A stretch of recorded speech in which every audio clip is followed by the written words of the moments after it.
BNR gold and diamonds తరుగు తక్కువ బంగారం ఎక్కువ. ఇప్పుడు మన వైజాగ్ లో జూలై 24న గ్రాండ్ ఓపెనింగ్.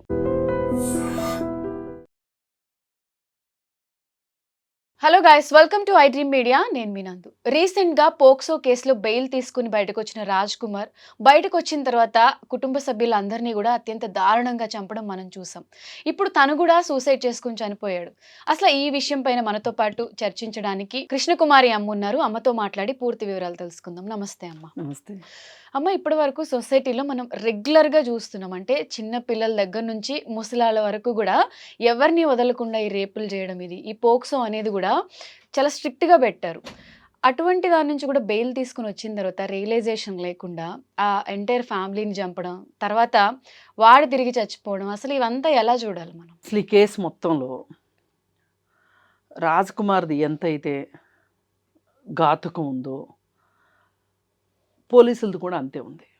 ఈ కేసు పెట్టడానికి ఆ పాప తల్లి వస్తే ఆ పాపను వెంబడిస్తున్నాడు, వేధిస్తున్నాడు అని మాత్రమే పెట్టి 2 సంవత్సరాలు జైలు శిక్ష పడే కేసులాగా సెక్షన్స్ పెట్టడం వల్ల అతను అసలు జైలుకే పోలా. అసలు పోక్సో అంటేనే నాన్ బెయిలబుల్ కదా, ఉండాలి లెక్క అయితే. కానీ వీళ్ళు 354 ఏబిసి ఆ సెక్షన్స్ మాత్రమే పెట్టడం వల్ల ఏబీనే సి కూడా పెట్టల, వెంబడించటం, వేధించటం, ఆ 2 సెక్షన్స్ పెట్టేసరికి వీడు బెయిల్ తీసుకొచ్చుకున్నాడు. ఈ బెయిల్ తెచ్చుకునేటప్పుడు కూడా ఆ బాధితురాలి అన్న అభ్యంతరం చెప్తే కూడా ఈ సెక్షన్స్ వీక్ ఉండటం వల్ల అతనికి బెయిల్ దొరికింది. అన్నిటికన్నా బాధాకరమైన విషయం ఏంటంటే బాధితురాలతో మాట్లాడకపోవటం.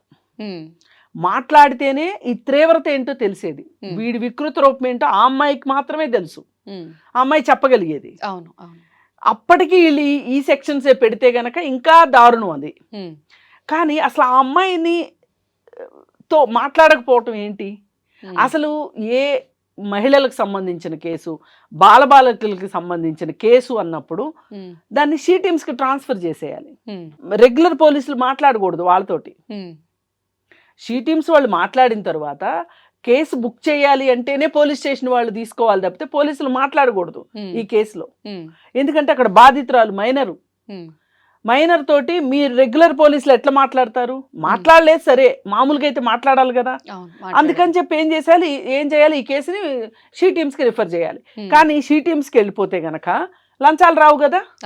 అందుకోసం వీళ్ళే తూతూ మంత్రంగా కేసు పెట్టారు, వాడు బెయిల్ తెచ్చేసుకున్నాడు. అసలు వాడు రిమాండ్కి పోలా.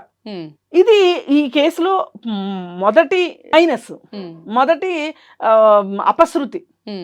ఈ 6 హత్యలు జరగటానికి ఇది మొదటి స్టెప్. ఇప్పుడు ఇతను చేసిన నేరము గురించే అందరూ మాట్లాడుతున్నారు కానీ అసలు పోలీసుల వైపు నుంచి జరిగిన అపశృతుల గురించి ఎవరు మాట్లాడట్లా. అసలు పోలీసులు ఏం చెయ్యాలి, అది పోలీసులు చేయాల్సింది ఎందుకు చేయలేదు అనేది ఎవరు మాట్లాడట్లా. ఇది పోలీసుల నిర్లక్ష్యం కాదు. భార్యతోటి బాగా గొడవ పడుతున్నాడు అతను. ఏంటి అంటే వీడి ఉద్దేశం ఏంటి అంటే ఎట్లయినా సరే ఈ కేసు రాజీ చేసుకొని ఆ అమ్మాయిని పెళ్లి చేసుకోవాలనేది వీడి ఉద్దేశం. ఆ విషయమే వీళ్ళిద్దరి మధ్యలో బాగా గొడవలు జరుగుతున్నాయి. ఆ గొడవల్లో అతను చెప్పింది ఏంటి అంటే వైష్ణవిని వాళ్ళ భర్త చంపితే, యూట్యూబర్ వైష్ణవిని చంపితే ఏమైంది, 4 రోజులు మాట్లాడుకుంటారు, 5వ రోజు మర్చిపోతారు, నేను నిన్ను చంపేస్తా. ఇప్పుడు వాడికి అడ్డు అనమాట, భార్య పిల్లలు వాడికి అడ్డుగా ఉన్నారు, వాళ్ళని చంపేయాలి, వాళ్ళని చంపేస్తే వీడు ఫ్రీ బర్డ్ లాగా పెళ్లి చేసుకుందాం అనుకున్నాడు. అసలు ఇది ఈ ఇంట్లో జరిగింది. ఆ పాప విషయంకి వచ్చేసరికి ఆ పాప వెంటబడి వేధిస్తుంటే అసలే తండ్రి లేని పిల్ల, ఆ పిల్ల కాలేజీ మానిపించారు వాళ్ళు. ఇలాంటి నికృష్టుల వల్ల ఎంతమంది ఆడపిల్లలు డ్రాప్ అవుట్స్ అవుతున్నారు ఇలాంటి గొడవల వల్ల. సరే, ఆ పాపను కాలేజీ మానిపించి ఎగ్జామ్ రాయించడానికి తల్లి తీసుకుని వెళ్ళి ఎగ్జామ్ రాయించేది. అయితే అలా ఎగ్జామ్ రాయడానికి వెళ్ళినప్పుడు కూడా వాళ్ళ అమ్మని తోసేసేసి ఈ అమ్మాయిని చేయబట్టుకొని లాక్కొని కారులో ఎక్కించుకుందామని చూస్తే వాళ్ళ అమ్మ తేరుకుని మొత్తానికి కూతుర్ని లాక్కొని వెళ్ళిపోయి పోలీస్ స్టేషన్కి వెళ్ళి కేసు పెట్టింది. అసలు దీన్ని సీరియస్గా తీసుకోకపోవటం. అయిపోయిన తర్వాత ఇతను కత్తిపుచ్చుకొని బెయిల్ వచ్చిన తర్వాత వాళ్ళ ఇంటికి వెళ్ళి ఆ అమ్మాయిని కత్తి చూపించి ఆ అమ్మాయిని బయటికి తీసుకెళ్ళటానికి ప్రయత్నం చేశాడు.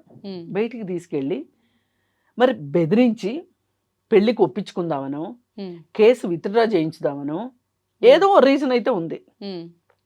అడ్డుపడ్డారని వాళ్ళ అమ్మమ్మని చంపేశాడు, వాళ్ళ నాయనమ్మని. ఆ తర్వాత ఈ అమ్మాయిని కూడా వేరే తన ఊరు వైపుకు తీసుకొని వెళ్ళి పొలాల్లో చంపేశాడు. ఇంకా ఇంతవరకు పోస్ట్ మార్టం రిపోర్ట్ రాలా. అమ్మాయిని అత్యాచారం చేసి చంపాడా లేకపోతే ఒట్టిగా చంపాడా అనేది తెలీదు, రిపోర్ట్ రాలేదు. అక్కడ ఆ ముగ్గురిని చంపేసిన తర్వాత మళ్ళీ ఇంటికి వచ్చాడు. ఇంటికి వచ్చి భార్యని 2 పిల్లల్ని చంపేశాడు, పారిపోయాడు. పారిపోతే ఇప్పుడు పోలీసులు ఏం చేశారంటే వీడు ఎవరింటికి వచ్చి ఏం చేస్తాడు అని ఊర్లో ప్రజలు కూడా భయపడుతున్నారు.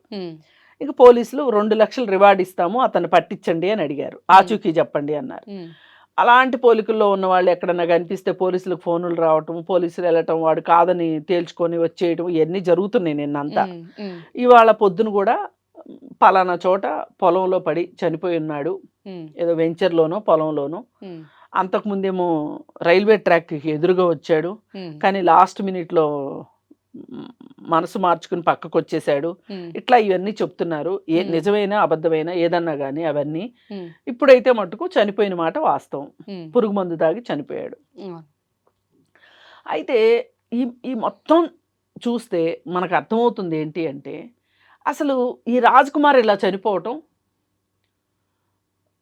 నా దృష్టిలో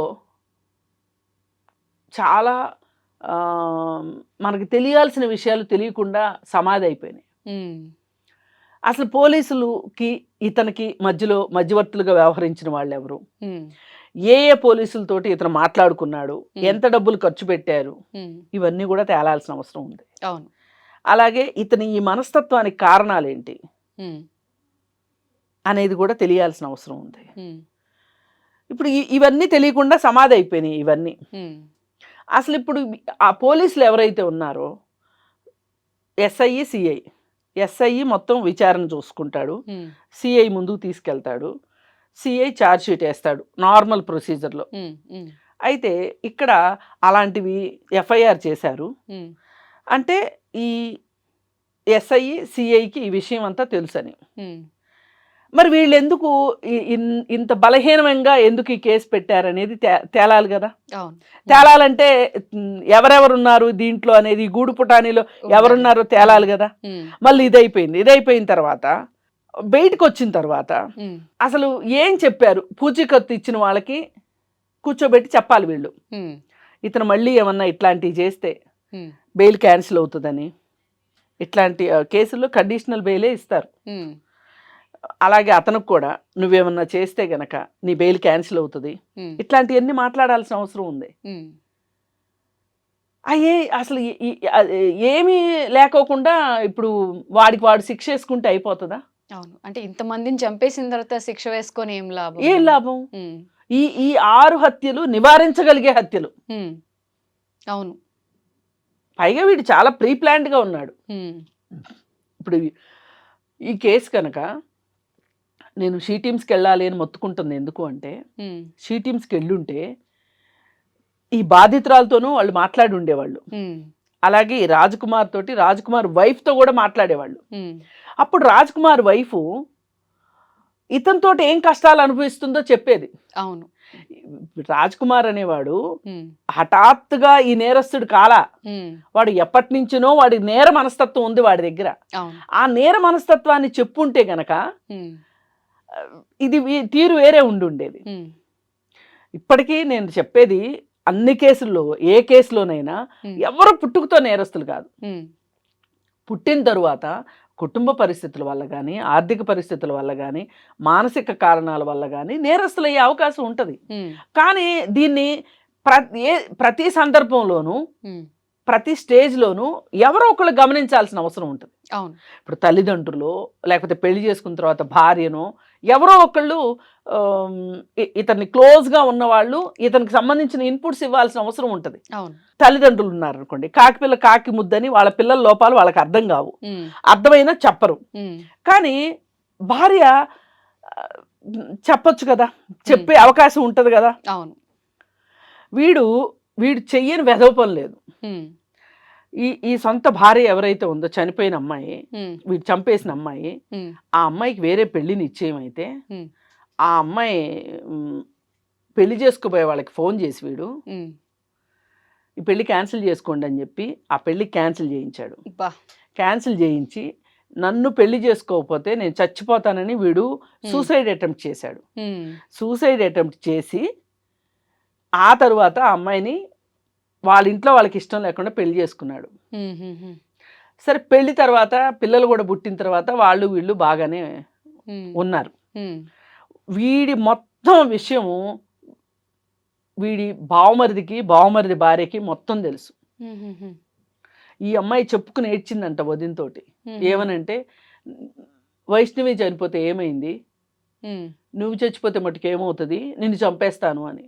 ఉమ్, అయితే వదినకి చెప్పింది కానీ మీరు అడక్కండి మళ్ళీ నాకు ఇంట్లో గొడవలు అవుతాయి అంది. ఉమ్. అంటే ఇక ఆ అమ్మాయి ఎంత భయంతో బతుకుతుందో ఆలోచించండి. అవును. వీడికి లేని వ్యసనం లేదు. ఉమ్, ఆ అమ్మాయితో పిల్లల్ని కన్నాడు, అవును. ఆ పిల్లల్ని చంపేశాడు. ఉమ్, ఇప్పుడు ఆ ఇంట్లో ఆ 17 ఏళ్ల అమ్మాయిని, ఉమ్, వాళ్ళ అమ్మని, వాళ్ళ నాయనమ్మని చంపేసి ఉమ్, ఆ ఇంట్లో ఒక ఏకాకిగా ఒక అమ్మాయి మిగిలిపోయింది, మానసిక వికలాంగురాలు మిగిలిపోయింది పాపం. ఉమ్, ఆ అమ్మాయి పరిస్థితి ఏంటి, ఆ అమ్మాయిని చూసుకునేది ఎవరు? ఉమ్, పైగా ఆ అమ్మాయికే ఫోన్ చేసి, తల్లికి ఫోన్ చేసి, ఉమ్. మీ ఆయన కూడా నేనే చంపాను అప్పట్లో బా. ఉమ్, అని వేధింపులకు గురి చేస్తే అవన్నీ పోలీస్ స్టేషన్లో ఆవిడ చెప్తే వీళ్ళు ఇంతలా ఎలా వదిలేశారు? అవును. ఆ ఒక్క పనిష్మెంట్ ఇవ్వకపోవడం వల్ల ఇంతమంది లూజ్ అవ్వాల్సిన అవసరం వచ్చింది. ఇన్ని హత్యలు జరిగినాయి. ప్రాపర్ గైడెన్స్ అప్పుడే ఇచ్చుంటే ఇంత జరిగేవి కాదు. జరిగేవి కాదు. ఉమ్, మొత్తం ఇప్పుడు 7 ప్రాణాలు, ఉమ్, 7 ప్రాణాలు పోవటానికి పోలీసుల నిర్లక్ష్యమే కారణం. అవును. పైగా సివి ఆనంద్ గారు మీటింగ్ పెట్టి ఉమ్, ఏ పోలీస్ స్టేషన్లో అయినా సరే పోక్సోకు సంబంధించిన కేసు వస్తే పై అధికారులకి పంపించేసేయండి, మీరు డీల్ చేయొద్దు అని చెప్పాడు ఆయన. ఉమ్, ఎందుకు చెప్పారంటే ఇట్లాంటి వెధవ పనులు జరుగుతాయని. ఉమ్, మనకి మహిళలకు సంబంధించి భరోసా ఉంది, ఉమ్, ఉమెన్ సేఫ్టీ సెంటర్ ఉంది, ఉమ్, షీ టీమ్స్ ఉన్నాయి. ఇట్లాంటి వాటిల్లో దేనికి పంపించినా ఇది వేరే డిఫరెంట్గా డీల్ చేసి ఉండేవాళ్ళు. ఉమ్, ఎందుకంటే నేను షీ టీమ్స్లో పనిచేసి ఉన్నాను కాబట్టి నాకు తెలుసు. అవును. అక్కడ జరిగే ప్రొసీజరే డిఫరెంట్గా ఉంటుంది. ఉమ్, అసలు 10 నిమిషాలు మాట్లాడితే వాడితోటి వాడు ఎంత కరుడుగట్టి నేరస్తుడు అర్థమవుతుంది కౌన్సిలర్కి. అవును. అర్థమైతే ఉమ్, వాడిని సైకాట్రిస్ట్ దగ్గరికి పంపించమని చెప్పే అవకాశం ఉండేది. ఉమ్, మేము అలా కొంతమందిని పంపించున్నాం కాబట్టి నేను ఇంత ఆథెంటిక్గా చెప్పగలుగుతున్నాను. అవును. అంత మంచి ప్రోగ్రాము మనకు ఉండగా, షీ టీమ్స్ ఉండగా ఉమ్. అసలు ఎందుకు పోలీసులది వీళ్ళు ఎందుకు మీరు అన్నట్టు డబ్బులు ఇచ్చి మేనేజ్ చేయడము, మిడిల్ పర్సన్స్ ఇన్వాల్వ్ అవ్వడమో జరుగుతుంది. ఉంది, పొలిటికల్ ఇన్వాల్వ్మెంట్ ఉంది ఇక్కడ. ఉమ్, ఏమీ లేకుండా మటుకు పోలీసులు కూడా నేరం చేసిన వాడు వెళ్ళి ఏమండి నాకు నేను డబ్బులు ఇస్తాను, మీరు కేసు పెట్టకండి అంటే అవుతుందా? అవదు కదా. అందుకని ఏంటంటే ఈ నేరం జరగటానికి కారణం పోలీస్ డిపార్ట్మెంట్ సరిగా లేదు. అంటే ఇది ఒక ఎగ్జాంపుల్గా తీసుకొని అట్లీస్ట్ ఇంక ముందు ఏమైనా ఇలాంటి కేసెస్ రిజిస్టర్ అయినా కూడా ఇలా సపోర్ట్ చేస్తే ఇన్ని పరిణామాలు ఎదుర్కోవాల్సి వస్తుంది అనేది. అసలు ఇప్పుడు ఆ పోలీసులను సస్పెండ్ చేయటం కాదు ఇక్కడ. ఒకళ్ళనేమో విఆర్కి పంపించారంట, వేరే డిపార్ట్మెంట్కి అటాచ్మెంట్ ఇచ్చారంట, వాళ్ళ కేర్ అండ్ ప్రొటెక్షన్కి సంబంధించి. ఎంత సీరియస్గా ఆలోచించాలి. అవును. ఏది అసలు సీరియస్నెస్ ఏది? ప్రతిపక్షాల వాళ్ళు వెళ్ళి మాట్లాడటమే తప్పితే వీళ్ళంతా లేదు. ఇవన్నీ సరిపోనట్టు ఏది అసలు ఒక ప్రోయాక్టివ్ నేచరే కనిపించట్లేదు ఇక్కడ. ఇట్లాగే ఒకసారి ఒక పాప కేసీఆర్ అధికారంలోకి వచ్చిన కొత్తల్లో ఒక ఇంట్లో తల్లి చనిపోయిన అమ్మాయికి, లేదంటే తల్లి తండ్రి విడాకులు తీసుకున్న కేసులో ఒక అమ్మాయిని గృహ నిర్బంధంలో పెట్టారు అని తెలియగానే అసలు కేసీఆర్ ఎంత సీరియస్గా యాక్ట్ చేశాడు. అవును. ఆ అమ్మాయిని పిలిపించుకుని ఆ అమ్మాయి చదువుకంతా ప్రభుత్వమే భరిస్తుంది అని చెప్పి, ఆ అమ్మాయికి పెళ్లి కూడా ప్రభుత్వమే చేస్తుంది అని చెప్పి, అలాగే ఆ తండ్రి దగ్గర ఉన్న ఆస్తిని ఇప్పిస్తామని చెప్పి ఒక భరోసా. సమాజానికి కావాల్సింది అదే కదా. రాజకీయ నాయకులు ఇవ్వాల్సింది భరోసానే కదా. అవును. పోలీస్ డిపార్ట్మెంట్ ఉందంటే లా అండ్ ఆర్డర్, ఒక ముఖ్యమంత్రో లేకపోతే మంత్రో వాళ్ళు ఇవ్వాల్సింది ఆ ప్రజలకు భరోసానే కదా. ఇలా కాకుండా ప్రాపర్ గవర్నమెంట్ వచ్చి Pro- ఇన్వాల్వ్ అయ్యి ప్రాపర్ గా అసలు women and child welfare department ఏది అసలు? వాళ్ళు కదా రావాల్సింది ఇమ్మీడియట్ గా. ఆ మహబూబ్ నగర్ జిల్లాలో ఉమెన్ అండ్ వెల్ఫేర్ డిపార్ట్మెంట్ లేదా? ఏరు మరి వాళ్ళందరూ కూడా ముందుకొచ్చి చేస్తే చెయ్యాలి. చేయాలి. అదేమంటే జనాలు తిరగబడుతున్నారు, జనాలు ఆగ్రహంగా ఉన్నారు. ఎన్ని రోజులు దాక్కుంటారు ఆగ్రహంగా ఉన్నారని? అవును, ఏదో ఒక రోజు అయితే బయటికి రావాల్సింది. ఇప్పుడు పోలీసులు వెంట పెట్టుకెళ్తే ఏం చేస్తారండి జనాలైనా? న్యాయం చేయడానికి వచ్చారంటే జనాల మట్టుకు మీద పడి కొడతారా? న్యాయం జరగట్లేదని కదా ప్రజల ఆగ్రహం. అవును. అందుకని యాతావాత ఏ రకంగా చూసినా ఇవాళ రాజకుమార్ చనిపోవటము అనేది ఈ నేర మనస్తత్వాలకి, ఇన్వెస్టిగేషన్కి, ఇట్లాంటి వాటికి ఒక రకంగా నష్టం జరిగిందనే చెప్పాలి. ఇప్పుడు మనకు ఒక నేరస్తుడు దొరికితే ఆ నేరస్తుడి యొక్క నేరం చేయడానికి అతను ఎందుకు చెయ్యాలనుకున్నాడు, అవి ఆ సైకో అనాలిసిస్ ద్వారా అతని మనస్తత్వాన్ని మనం కనిపెట్టగలుగుతాము. అది చేస్తే ఇంకొక నేరం జరగకోకుండా ఇది ఒక కేస్ స్టడీ లాగా ఉపయోగపడేది. అలాంటిది లేకుండా చేశారు. ఇప్పుడు మన దగ్గర జెండర్ గ్యాప్ ఉంది, జెండర్ ఇన్ఈక్వాలిటీస్ ఉన్నాయి, జెండర్ సెన్సిటివిటీ లేదని మనం చెప్పుకుంటాం మన సొసైటీలో. ఎందుకు లేవు అంటే మగవాళ్ళ మనస్తత్వం అలా ఉంది. దాన్ని ప్రోత్సహించే ఆడవాళ్ళు కూడా ఉన్నారు కొంతమంది. వెరసి ఇలాంటి పరిస్థితులు ఉన్నాయి ఇవాళ. మరి ఈ పరిస్థితులు మార్చాలి అంటే అసలు మనుషులు ఏ విధంగా ఆలోచిస్తున్నారో అర్థం కావాలి కదా. ఇప్పుడు నిర్భయ కేసులో నిందితుల్ని ఎవరో వేరే దేశం జర్నలిస్ట్ వచ్చి ఇంటర్వ్యూ చేస్తే గానీ వాళ్ళ మనసులో ఉన్న కుళ్ళేంటో బయటికి రాలేదు. అవును, వాళ్ళు చెప్పారు, నిర్భయంగానే చెప్పారు, ఈ మాటకు ఆ మాట. చెప్తేనే కదా తెలిసింది. అయినా బుద్ధి లేకుండా ఇప్పుడు కొంతమంది ఇక్కడ మహిళల పైన జరిగేదానికి 80 కేసులు మహిళల మీద జరుగుతుంటే, 20 కేసులు 10 కేసులు మగవాళ్ళ మీద జరుగుతుంటే అవి పట్టుకొని ఆడవాళ్ళు చాలా గొప్పగా ఉన్నారు, వాళ్ళకి చట్టాల అండ ఉంది, ఏవేవో మాట్లాడేస్తుంటారు. ఇది దుర్మార్గం అన్నమాట. అసలు పోక్సో చట్టం ఉండొద్దని ఒక ఆమె వీడియోలు చేస్తుంది. ఇప్పుడు ఈ కేసులో ఏంటి చెప్పండి? ఇప్పుడు స్ట్రిక్ట్ గా లేకపోవడం వల్ల ఇదంతా జరిగింది. సో ఉన్నా కూడా అసలు ఎక్కడ ఆప్షన్ లేకుండా పోయింది. ఇది కూడా లేకపోతే ఇంకా అందరికి ఉన్న భయం కూడా పోతుంది. ఇవాళ ప్రభుత్వం ముందుకు రావాలి, వచ్చి ఒక భరోసాని ఇవ్వాలి. ఏది ఏమైనా కూడా ఇప్పటి వరకు జరిగిందంతా మనం చూసుకుంటే ఇక్కడ పోలీసు వాళ్ళ తప్పు. పోక్సో కేసు పెట్టిన తర్వాత కూడా వాళ్ళు స్ట్రిక్ట్ గా పాటించుంటే ఇంత జరిగేది కాదు. మీరు అన్నట్టు గవర్నమెంట్ రియాక్ట్ అవ్వాలి. ఓకే అమ్మా, థ్యాంక్ యూ.